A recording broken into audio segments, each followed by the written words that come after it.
Kata para ulama, cinta yang paling tinggi value-nya, yang paling tinggi nilainya adalah hubbullah wa rasulih. Mencintai Allah dan mencintai Rasul. Tu'addu mahabbatullah wa mahabbatu rasulih ihdal umur allati furidat 'alal muslim. Mencintai Allah dan Rasul ternyata adalah salah satu di antara kewajibannya seorang muslim. Mencintai ya, bukan sekedar beriman. Bahkan cinta ini salah satu di antara kesempurnaan iman. Jadi iman itu baru disebut sempurna kalau ada cinta. Bukan sekedar percaya, bukan sekedar taat, tapi ada cinta gitu. Ada ruhaniyahnya gitu. Bukan cuma sekedar dilihat secara zahir dia berpakaian sebagai seorang muslim, dia melakukan ibadah-ibadah yang sifatnya kelihatan secara zahir. Bukan itu kesempurnaan iman seseorang. Ternyata kesempurnaan iman seseorang itu adalah ketika dia bisa mencintai Allah dan Rasul lebih daripada dirinya, keluarganya, dan apapun di dunia. Ini berarti kan cinta penting sekali. Saking pentingnya menyempurnakan iman. Makanya Allah Subhanahu wa taala berfirman, "Wa minan nas may yattakhidhu min dunillahi andadan yuhibbunahum ka hubbillah walladzina amanu asyaddu hubban lillah." Ada orang yang menyembah selain Allah dan mencintai sembahan mereka seperti mereka mencintai Allah, dan orang yang beriman lebih mencintai Allah. Asyaddu hubban lillah. Asyad itu dari kata syadid. Cintanya tuh cinta mati gitu kalau bahasa sekarang, yang nggak bisa ditawar lagi. Nah, walladzina amanu. Jadi ciri-ciri orang beriman itu adalah orang yang mencintai Allah luar biasa. Dalam hadis Nabi bilang, la yu'minu ahadukum hatta akun ahabba ilaihi min walidihi wa waladihi wan nasi ajma'in. Nggak akan sempurna iman kalian sampai aku lebih kalian cintai daripada keluarga kalian, orang tua kalian, anak kalian, bahkan semua manusia. Semua manusia ini termasuk pacar, termasuk keluarga, sahabat, mantan. Gitu. Itu tidak. Itu tidak. Ya? Itu enggak. Ada yang masih menyimpan. Jadi belum selesai dengan masa lalu gitu kan. Bahaya itu. Artinya sekarang ada sebuah tantangan lah buat kita sebagai muslim, sebuah challenge. Gimana caranya kita bisa menjadikan Allah dan Rasul cinta sejati kita lebih daripada siapapun? Ini kan penting sekali. Kenapa? Kalau ini belum beres teman-teman, cinta apapun yang muncul dalam hati kita akan jadi masalah. Jadi kalau tadi judulnya cinta itu anugerah atau ujian, kalau kita belum bisa mencintai Allah dan Rasul lebih dari apapun, maka semua cinta itu ujian. Tapi kalau kita bisa mencintai Allah dan Rasul lebih dari apapun, semua cinta itu anugerah. Jadi ukurannya tuh di sini gitu. Sehingga kalau misalnya kalian pengen merasakan anugerah-anugerah cinta, cinta keluarga, cinta pasangan, cinta sahabat dan seterusnya, kalian harus belajar dulu gimana mencintai Allah dan Rasul lebih daripada siapapun. Dan itu memang syarat mutlak gitu, nggak bisa ditawar. Maka kalau misalnya hari ini banyak yang ngalamin patah hati, yang ngalamin kehilangan, yang ngalamin kayak trauma dengan cinta, mengalami cinta problematik, mungkin kita perlu belajar lagi tentang cinta yang akan bisa menolong kita dari semua problem-problem cinta yang lain. Contohnya sederhananya gini ya, jadi kayak cinta itu kan dia porsi ya, kayak makanan lah atau kayak harta lah. Ada rezeki yang besar, ada rezeki yang kecil. Kalau kita kehilangan rezeki yang besar, maka kita akan ngerasa kehilangan yang besar dong. Betul. Sehingga rasa sedihnya lebih besar, kecewanya lebih besar, problem mentalnya pasti lebih terasa gitu. Tapi kalau kehilangan harta yang kecil, mungkin sedihnya sedikit, kecewanya sedikit, dan gak akan mempengaruhi mental problem banget gitu. Nah, pertanyaannya sekarang, cinta mana yang paling besar di hati kita? Maka kehilangan cinta itu, bermasalah dengan cinta itu, itulah yang akan menjadi masalah besar hidup kita.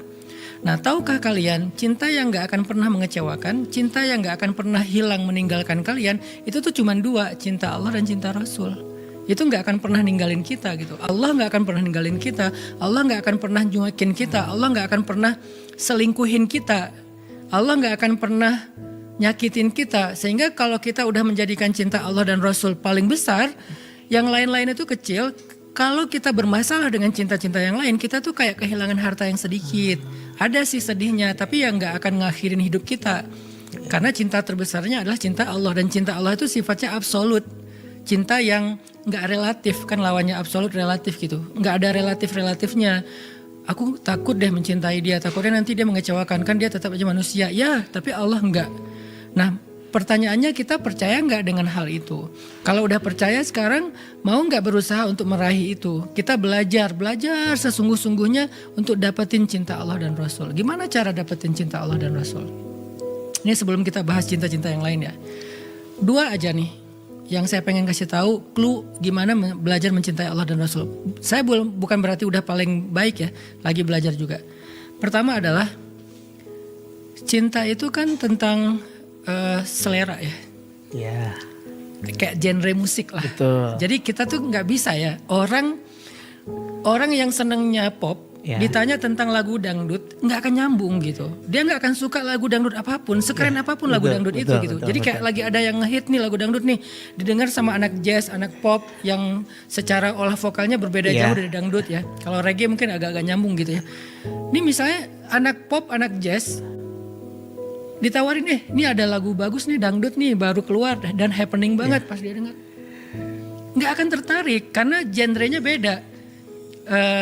Dan genre itu, selera itu kan dibangun oleh lingkungannya, apa yang paling sering dia alamin, kepengaruh oleh orang lain, akhirnya muncullah genre musik tertentu gitu kan. Artinya cinta kita kepada Allah itu juga kayak gitu, kayak genre musik, kayak selera gitu. Nah kita nggak mungkin mencintai Allah kalau circle kehidupan kita itu nggak ada yang segenre, orang-orang yang sukanya hal-hal lain gitu. Nah kita harus mendekatkan diri kepada circle-circle yang bisa mendukung kita untuk bisa mencintai Allah, memunculkan selera gitu. Poin yang saya pengen sampaikan adalah harus dikondisikan hidup kita. Kalau mau belajar mencintai Allah tuh kita harus dekat sama orang solih, kita harus dekat dengan suasana kehidupan yang lebih religius, kita harus punya guru, kita harus terbentuk oleh lingkungan yang mereka ngomonginnya sehari-hari Allah. Kita setiap hari ngomonginnya Allah Maha Kuasa, makhluk tak kuasa, Allah Maha baik dan segala macam. Akhirnya tiba-tiba aku kayak ngerasa jatuh cinta banget sama Allah gitu. Saking jatuh cintanya, nggak pengen berhenti sholat. Jadi habis sholat wajib, sholat sunnah, sampai capek istirahat, sholat sunnah lagi. Itu tuh pernah kayak gitu, tapi sekarang udah enggak.